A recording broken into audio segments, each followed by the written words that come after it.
तो hello student, आप सभी का स्वागत करते हैं इलेक्ट्रिकल में। जैसा कि अब इलेक्ट्रिकल में महामैराथन चल रहा था, महामैराथन का वॉल्यूम 2 जो चल रहा था, जो वॉल्यूम 2 को अभी लेकर के आ चुके हैं। और आप सब जुड़े रहिएगा, लास्ट तक देखिएगा। जो क्वेश्चन वीवीआई है, पावर ग्रिड में पूछा गया है, तो उसको शुरू कर रहे हैं। पीजीसीएल का जो कि महामैराथन चल रहा था एग्जाम तक में, तो उसको चालू कर रहे हैं। और कोई भी संपर्क करना हो तो यहाँ पर नंबर दिया गया है। और न्यू स्टूडेंट होगा तो चैनल को सब्सक्राइब कर लीजिएगा और बेल आइकन दबा लीजिए, जिससे जब भी वीडियो अपलोड करें तो आप तक नोटिफिकेशन चला जाए। तो चलिए अभी हम लोग शुरू करने जा रहे हैं। वो टॉपिक जो है सो देखिए क्या है, बहुत इंपॉर्टेंट टॉपिक है, जिसमें हीटिंग पढ़ना, हीटिंग के बारे में बहुत ही पढ़ना रहता है। क्वेश्चन लगभग हर एग्जाम में इससे भी पूछा जाता है। तो इसमें देखेंगे कि कितना क्वेश्चन है, लगभग 100 के आसपास क्वेश्चन है। तो उसमें देखेंगे कि वीवीआई क्वेश्चन जो है उसको देखते चलेंगे और सोल्यूशन करते जाएंगे। तो चलिए आज का वीडियो शुरू करते हैं। तो देखिए एक में कह रहा है, देखिए क्वेश्चन 1 में जो कह रहा है उसको थोड़ा सा जूम कर दे रहे हैं, नज़र थोड़ा कम आ रहा है तो थोड़ा और बड़ा कर देते हैं इसमें। तो देखिए जो कि को बोल रहा है क्वेश्चन 1 में,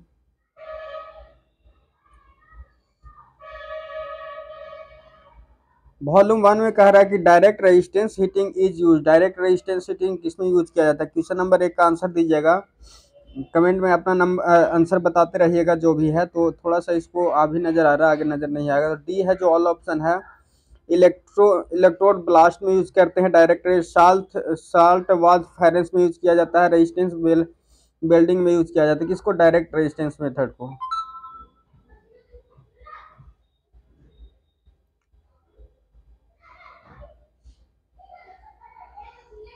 तो आगे चलते हैं, अगला दूसरा क्वेश्चन में कह रहा है, दूसरा क्वेश्चन की heating is transfer simultaneously by the conduction, convection और रेडिएशन। तीनों माध्यम से जो कि हीट ट्रांसफर करता है वो किस में करता है? तो क्वेश्चन नंबर 2 का आंसर बताइएगा जल्दी से, जो कि ऑप्शन क्या हो जाएगा। पहला कह रहा है inside boiler furnace. Inside boiler furnace से तो तीन तरह से, तीनों तरीका से इसमें जो होता है कि हीट का ट्रांसफर होता है। तो 2 का ऑप्शन नंबर ये सही हो जाएगा। आगे चलते हैं क्वेश्चन नंबर 3 में, इसको थोड़ा क्रॉप कर लेते हैं, बहुत बड़ा चल रहा है।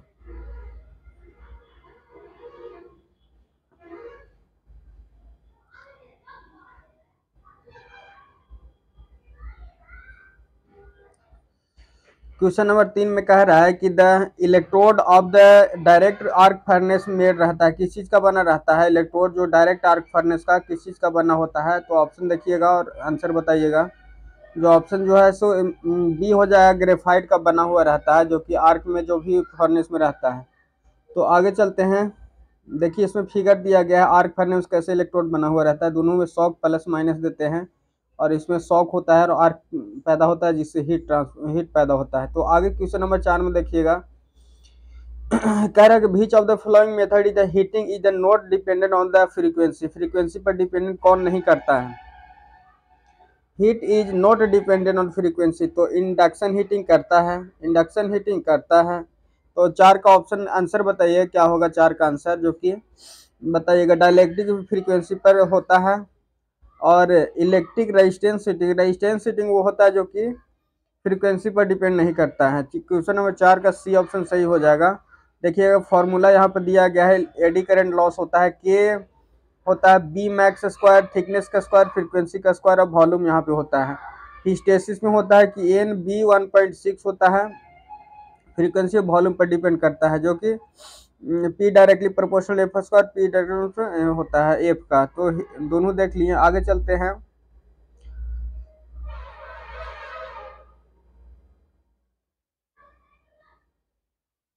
तो देखिए क्वेश्चन नंबर जो कि डायलेक्ट्रिक का भी यहाँ पे आंसर बताया गया है। डायलेक्ट्रिक वाला देखिए किस तरह से होता है, जो P बराबर होता है 2 पाई एफ सी भी स्क्वायर होता है, 2 पाई सी भी टेन डेल भी होता है। तो जो पावर होता है फ्रीक्वेंसी का डायरेक्टली प्रोपोर्शनल होता है डायरेक्ट्रिक क्लॉक में, 2 पाई एफ सी भी स्क्वायर और टेन डेल होता है। आगे चलते हैं, 5 में कह रहा है कि which is the best suitable material for the heating element. Heating element में सबसे अच्छा मटेरियल कौन है? तो क्वेश्चन नंबर जो हो जाएगा 5 का आंसर हो जाएगा, बताइएगा जल्दी से। 5 का ऑप्शन नंबर बी सही हो जाएगा। नाइक्रोम का यूज किया जाता है। हाई टेम्परेचर के लिए टंगस्टन का यूज किया जाता है। तो आगे चलते हैं क्वेश्चन नंबर 6 में बताइएगा। जो कि देखिए यहाँ पे थोड़ा सा सोल्यूशन दिया गया है, जो कि नाइक्रोम का जो होता है कंपोजिशन होता है, निकेल होता है, क्रोमियम होता है, मैग्नीज होता है और रिमेनिंग आयरन भी होता है। तो इसका कंपोजिशन 55 से 78%, 15 से 23% क्रोमियम, 1 से 5% होता है जो कि मैग्नीज होता है, बाकी आयरन होता है। इसका कंपोजिशन दिया गया है। रजिस्टिविटी कितना होगा नाइक्रोम का 1.1 गुने 10⁻6 मीटर ओम होगा। टेम्परेचर कॉफिशिएंट 0.004 पर डिग्री सेल्सियस होता है। मेल्टिंग पॉइंट 1400 डिग्री सेल्सियस होता है। स्पेसिफिक ग्रेविटी 8.4 इस तरह से होता है। जो कि आगे चलते हैं क्वेश्चन नंबर 6 में। क्वेश्चन नंबर 6 कह रहा है कि the heating element of the electric iron is composed. Heating iron जो होता है, हीटिंग एलिमेंट होता है आयरन का, किस चीज का बना होता है? तो भी नाइक्रोम का बना होता है। तो इसका आंसर सी हो जाएगा। आगे देखिएगा, इसमें कंपोजिशन सेम ही दिया गया है। 55 से 78, 15 से 23, एक 1.5 मैग्नीज, बाकी आयरन रहता है। क्वेश्चन नंबर 7 में देखिएगा कि filling the blank method has the leading power factor किसका होता है? लीडिंग पावर फैक्टर किसका होता है? तो कैपेसिटर से ही होता है। क्वेश्चन नंबर 7 का आंसर बताइएगा, हिंट दे दिए हैं वो, जो कि डी ऑप्शन डाइलेक्ट्रिक हीटिंग जो होता है कि लीडिंग पावर फैक्टर में वर्क करता है। तो यहाँ पर देखिए इसका दिया गया सॉल्यूशन। क्वेश्चन नंबर 8 में कह रहा है with respect to the electric heating the select the incorrect statement. Incorrect statement बताना है क्वेश्चन नंबर 8 का। तो क्वेश्चन नंबर 8 का आंसर बताइएगा, जो कि ऑप्शन दिया गया है। ऑप्शन आगे वाला पेज में है। तो आगे हम लोग चालू करते हैं।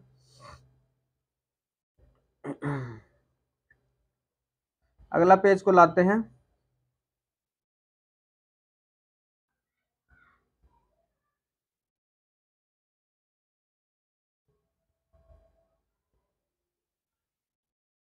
ये भी नहीं है, दूसरा तीसरा पेज में है। थोड़ा सा कट करने में दिक्कत हो गया था। तो ये रहा हमारा तीसरा पेज। तो इसका ऑप्शन नंबर सी सही है। पुअर इफिशियंसी होता है। क्या कह रहा था कि इनकरेक्ट क्या है? With respect to electrical heating select the incorrect statement में। तो पुअर इफिशियंसी नहीं, इफिशियंसी अच्छा होता है। क्वेश्चन नंबर आगे एसएससी में पूछा गया है। क्वेश्चन नंबर 9 में देखिए power factor industrial arc and industrial furnace कितना होता है? तो पावर फैक्टर का आर्क फर्नेस जो होता है, जो कि आंसर बताइएगा 9 का, जो कि हमेशा होता है, जो कि लैगिंग ही होता है, वेरी लो लैगिंग ही होता है। तो डी ऑप्शन सही हो जाएगा। देखिए इसका सॉल्यूशन दिया होगा किस तरह से। सॉल्यूशन दिया गया, पढ़ लीजिएगा। क्वेश्चन नंबर 10 में कह रहा है कि in and the electric heating process the high frequency capacitive heating is also known है। हाई हीटिंग जो होता है कैपेसिटिव फ्रीक्वेंसी क्या होता है? क्वेश्चन नंबर 10 का आंसर बताइए क्या होगा? तो इंफ्रारेड होता है, डाइलेक्ट्रिक होता है, इंडक्शन होता है, रेजिस्टेंस होता है। क्या कर रहा है? High electric heating process the high frequency में कौन होता है? तो इंडक्शन होता है। 10 का जो होगा डाइलेक्ट्रिक होता है, बी। 10 का बी ऑप्शन सही हो जाएगा। Dielectric heating in the electric heating process the highest frequency. अच्छा, फ्रीक्वेंसी जो ज़्यादा होता है डाइलेक्ट्रिक हीटिंग पर ही डिपेंड करता है। डाइलेक्ट्रिक हीटिंग का फ्रीक्वेंसी डिपेंड करता है। तो आगे चलते हैं।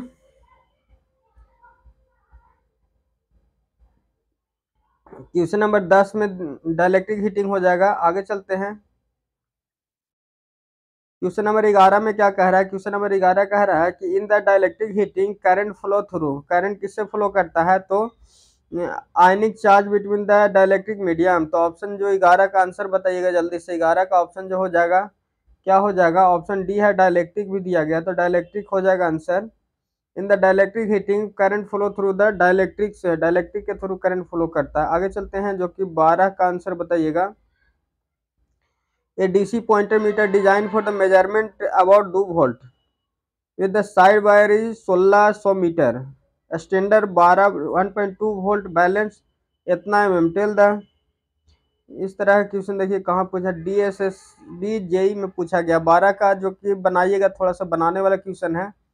इसका 12 का आंसर बताइए क्या पूछ रहा है, क्या बनाना है? तो इसमें देखिए कह रहा था EMF in the testing cell. Testing cell का EMF क्या होगा वो बताइएगा।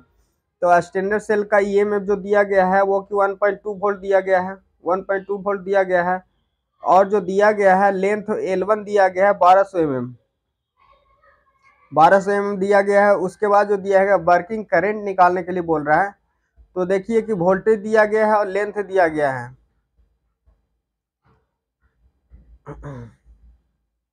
वर्किंग करंट जो दिया गया तो इतना हो जाएगा L2 का, जो कि वर्किंग करंट कितना हो जाएगा तो इतना मीटर है, दिए में V बराबर IL हो जाता है। देखिएगा यहाँ पे बता दे रहे हैं, सोल्व करके आपको देख लीजिएगा। जो कि स्टैंडर्ड ईएमएफ दिया गया है, ईएमएफ दिया गया है वो है कि 1.2 वोल्ट दिया गया है, ठीक है। उसके बाद जो L1 दिया गया है वो कि 1200 मीटर mm दिया गया है। तो इसको 10 के पावर -3 से गुना कर देंगे तो मीटर में हो जाएगा। तो L दिया गया, वोल्टेज दिया गया, तो यहाँ से L जो है रेजिस्टेंस मान लेंगे। तो यहाँ से अगर करंट निकालना चाहेंगे तो करंट बराबर हो जाएगा वोल्टेज अपॉन जो कि 1.2 बटा 1200 गुना 10 के पावर -3 हो जाएगा। तो यहाँ से करंट 1 निकल जाएगा। उसके बाद न्यू बैलेंस पोजीशन कह रहा था, L2 का मान भी दिया गया है 1600 दिया गया। 1600 से एक और जो है जो से उससे निकाल लेंगे, वोल्टेज निकाल लेंगे। तो V बराबर यहाँ पुट करेंगे IL हो जाएगा। I का मान कितना आया था काट करके, तो 1 एम्पियर उससे आ रहा था, 1 एम्पियर आ रहा था। तो इसको गुना कर देंगे L2 से, तो 1400 गुना 10 के पावर -3 हो जाएगा। तो यहाँ से अगर निकलेगा तो वोल्टेज का मान जो होगा 1.4 वोल्ट हो जाता है। तो यही था। तो ऑप्शन नंबर जो कि डी ऑप्शन सही। आगे चलते हैं।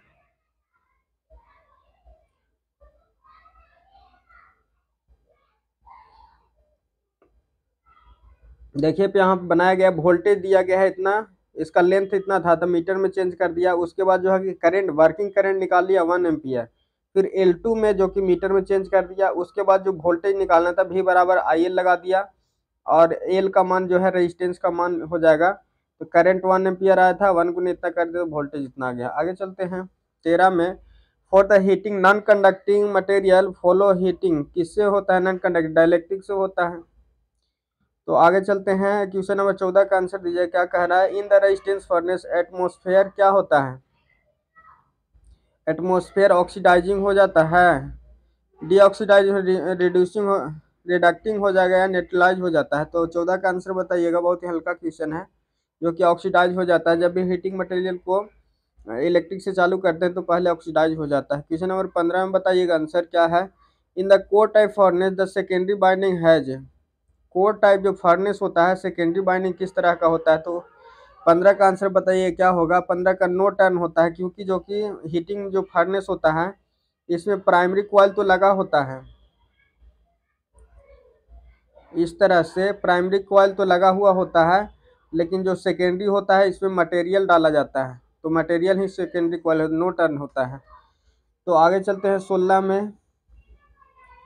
16 में क्या कह रहा है? In the electric heating the heating coil is generally made, किस चीज़ का बना होता है? हीटिंग एलिमेंट, जो कि नाइक्रोम का है लगभग बना होता है। 16 का ऑप्शन नंबर डी हो जाएगा। तो आगे चलते हैं क्वेश्चन नंबर 17 में। 17 का pressure plate are ordinary electric iron is made, क्या होता है? प्रेशर प्लेट होता है, किस चीज़ का बना होता है? क्वेश्चन नंबर 17 का आंसर बताइएगा। जो कि कास्ट आयरन का बना होता है, कास्ट आयरन का बना होता है प्रेशर प्लेट जो होता है। तो आगे चलते हैं 18 में। आगे ये खत्म हो गया, आगे चलते हैं अगले पेज में।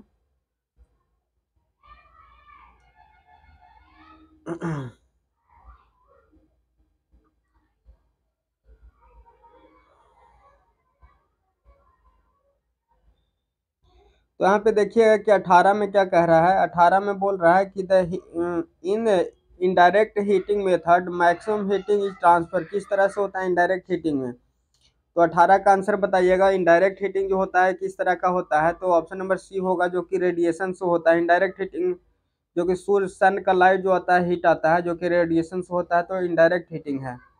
आगे चलते हैं कि 19 में क्या कह रहा है? कह रहा है कि the heating produced by the electric heating element is according to, जो हीटिंग होता है किसके लॉ के अनुसार काम करता है? तो 19 का ऑप्शन नंबर जो हो जाएगा। आंसर बताइए क्या होगा? जो हीटिंग होता है स्टीफन इफेक्ट पर ही काम करता है, हीटिंग जो होता है स्टीफन इफेक्ट पर काम करता है। 20 का आंसर बताइएगा। The high frequency capacitance heating method is employed, heating जो हाई कैपेसिटेंस होता है वो किस पर यूज किया जाता है, प्लास्टिक पर, वुड पर, तो ऑल ऑफ द अबव हो जाएगा, जो कि नॉन कंडक्टिंग पर ही काम किया जाता है डाइलेक्ट्रिक हीटिंग का। आगे चलते हैं, जो कि क्वेश्चन नंबर 21 का आंसर बताइए, क्या कह रहा है कि द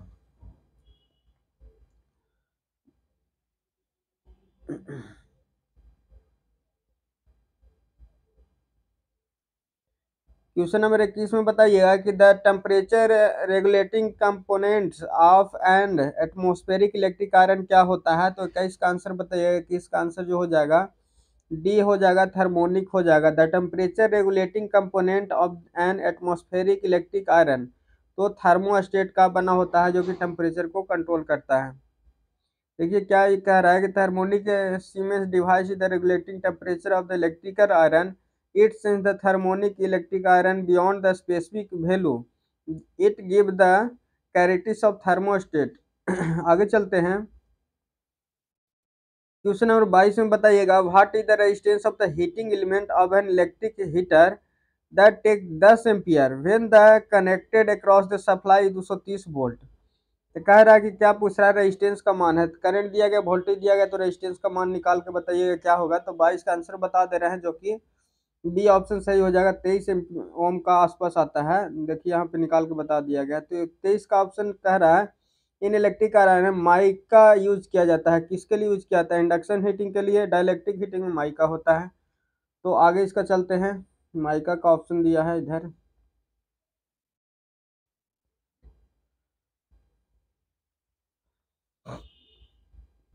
देखिए ऑप्शन नंबर सी सही होगा, इंसुलेटर का यूज किया जाता है। माइका जो होता है, an electric iron mica use किया जाता है, इंसुलेशन के लिए यूज करता है। क्वेश्चन नंबर 24 में जो कह रहा है कि the power factor of which of the direct arc furnace operate करता है, व्हिच द कह रहा है the power factor at which the direct arc furnace operate करता है। तो पावर फैक्टर आर्क फर्नेस किस पर होता है, तो हमेशा तो 24 का आंसर बताइएगा, वो की लैगिंग पर ही होता है आर्क फर्नेस। क्वेश्चन नंबर 25 में देखिए कह रहा है कि in the arc furnace the choke is provide, choke काहे प्रोवाइड किया जाता है, तो इम्प्रूव द पावर फैक्टर, नहीं, stabilize the arc. Stabilize the arc क्या होता है, 25 का आंसर बताइएगा। तो ऑप्शन में बी होगा, स्टेबलाइज करता है आर्क को, जिससे कि इन आर्क फर्नेस द चौक क्या यूज किया जाए। देखिए आर्क फर्नेस इधर इस तरह से बनाया था, इस तरह से यहाँ पे दो गो दिया जाता है, कोर दिया जाता है, एक पॉजिटिव और एक निगेटिव दिया जाता है। यहाँ चौक जो होता है इंडक्टिव होता है, तो इंडक्टिव होता है तो स्टेबलाइज करता है आर्क को, जो यहाँ आर्क होते रहता है इसको स्टेबलाइज करता है क्या, इंडक्टर। इंडक्टर स्टेबलाइज करते रहता है। तो क्वेश्चन नंबर 25 में देखते हैं, 25 हो गया, 26 में देखते हैं। कह रहा है कि which of the main property of the heating element, main property heating element का क्या होता है, ऑप्शन बताइएगा। 26 का क्या होगा आंसर, तो कह रहा है कि specific resistance of element should be the very high, specific resistance तो लो होना चाहिए। Which of the property the heating element, heating element का क्या प्रॉपर्टी होना चाहिए, the specific resistance of element should be very high. तो 26 का आंसर क्या होगा बताइएगा। 26 का आंसर तो ये दे रहा है, और melting point of material should be low, melting point low होगा तो हो सकता है पिघल जाएगा। Specific resistance of element should be very high, very high होगा स्पेसिफिक रेजिस्टेंस, तो क्या होगा, आर बराबर रो एल अपॉन ए होता है। स्पेसिफिक रेजिस्टेंस ज़्यादा होगा तो रेजिस्टेंस भी ज़्यादा होगा, तो रेजिस्टेंस ज़्यादा होगा तो हीटिंग भी अच्छा होगा। इसमें कन्फ्यूजन लग रहा है हमको भी। डी का ऑप्शन कह रहा है the material the compares the heating element should be oxidise, तो प्रॉपर्टी यही है, specific resistance of the element should be the very high होता है, शुड बी वेरी हाई। तो हाई होगा तब ना, रेजिस्टेंस ज़्यादा होगा तभी तो लॉस ज़्यादा होगा, आई स्क्वायर और लॉस होगा, तो ये प्रॉपर्टी होगा। क्वेश्चन नंबर जो है कि 27 में देखते हैं, कि 27 में कह रहा है in direct arc furnace which of the following is high value, जो कि कह रहा है डायरेक्ट आर्क फर्नेस होता है, which of the following is the highest value, क्या ज़्यादा होता है, तो किसमें, डायरेक्ट आर्क फर्नेस में, तो करंट क्या होता है। 27 का ऑप्शन बताइए क्या आंसर सही होगा। तो करंट ही ज़्यादा होता है डायरेक्ट आर्क फर्नेस में, आर्क होता है ज़्यादा, करंट का मात्रा होता है, तो इसलिए आर्क जनरेट होता है। जनरेटर में देखिएगा जो कि जनरेटर में यूज किया जाता है, स्टेप डाउन ट्रांसफार्मर, तो उसमें करंट ज़्यादा होता है, वोल्टेज कम होता है। 28 का आंसर बताइएगा, arc drawn between the two electrode produce the heating temperature, कितना टेम्परेचर जो होता है आर्क से पैदा होता है। 28 का आंसर बताइएगा क्या होगा, तो ऑप्शन नंबर सी हो जाएगा, जो कि 1000 से 3500 डिग्री सेल्सियस तक जो कि पैदा होता है, किससे, तो आर्क प्रोड्यूस करता है तब, आर्क से। आगे चलते हैं 29 में, 29 नहीं है, आगे चलते हैं चौथा पेज में। तो इसमें कह रहा है क्या, क्वेश्चन नंबर देखेंगे।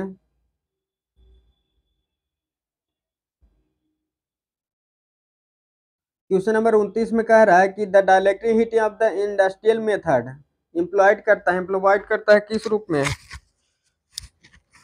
इंडस्ट्रियल मेथड से यूज करते हैं, तो क्या इंसुलेटिंग मटेरियल का यूज करते हैं। Dielectric heating in the insulator पर ही यूज किया जाता है डायलेक्ट्रिक हीटिंग, जो कि फ्रीक्वेंसी कितना होता है देख लीजिए, यहाँ पे दिया गया है 10 मेगाहर्ट्ज से 30 मेगाहर्ट्ज तक इसका फ्रीक्वेंसी का रेंज होता है, जो कि 2 pi F C V square 10 del का यूज किया जाता है इसका लॉस में।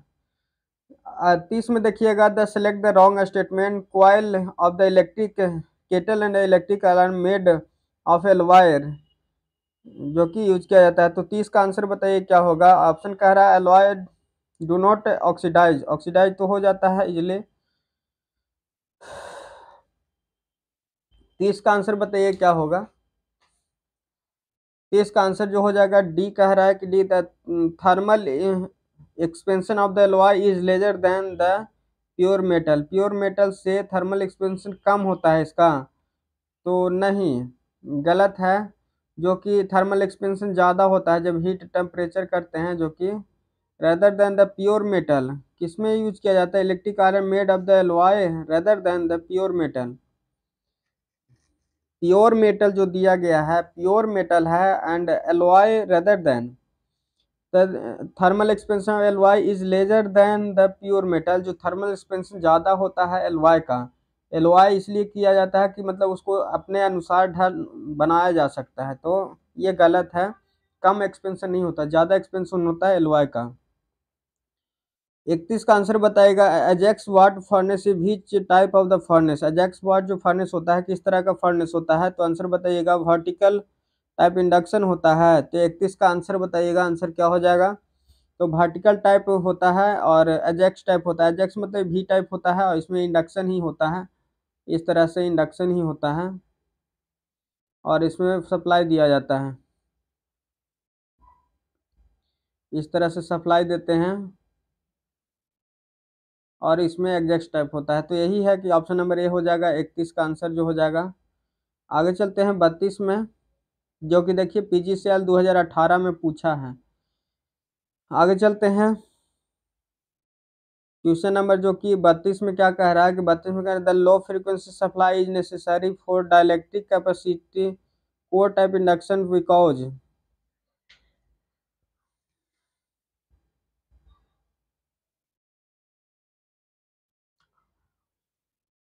32 का आंसर जो हो जाएगा सी आंसर सही हो जाएगा कि एसएससी में पूछा है इस तरह से।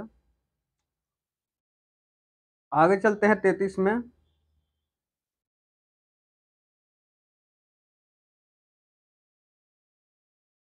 देखिए यहाँ पे कह रहा है which of the flowing the high importance in the case of induction heating, which of the flowing the high importance in the induction, क्या होता है, तो 33 का आंसर बताइए क्या होगा, जो कि फ्रीक्वेंसी पर ही डिपेंड करता है इंडक्शन हीटिंग।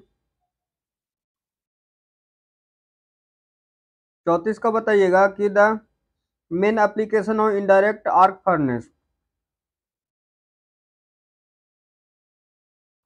34 का आंसर बताइएगा, सी ऑप्शन सही होगा, फेरस मेटल को नॉन फेरस को मेल्ट करने में क्या यूज किया जाता है, इनडायरेक्ट आर्क फर्नेस। 35 का कह रहा है द रेजिस्टेंस आर्क किसमें होता है, 35 का आंसर बताइएगा, जो कि ये हो जाएगा decrease with the increase in the current, the resistance of arc decrease with the increase of the current.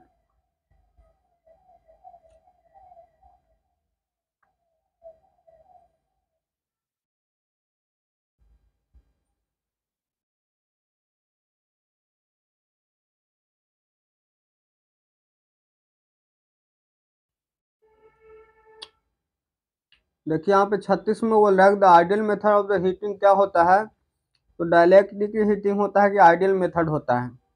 Dielectric heating बहुत अच्छा मेथड होता है जो कि हीट को एब्जॉर्ब करता है।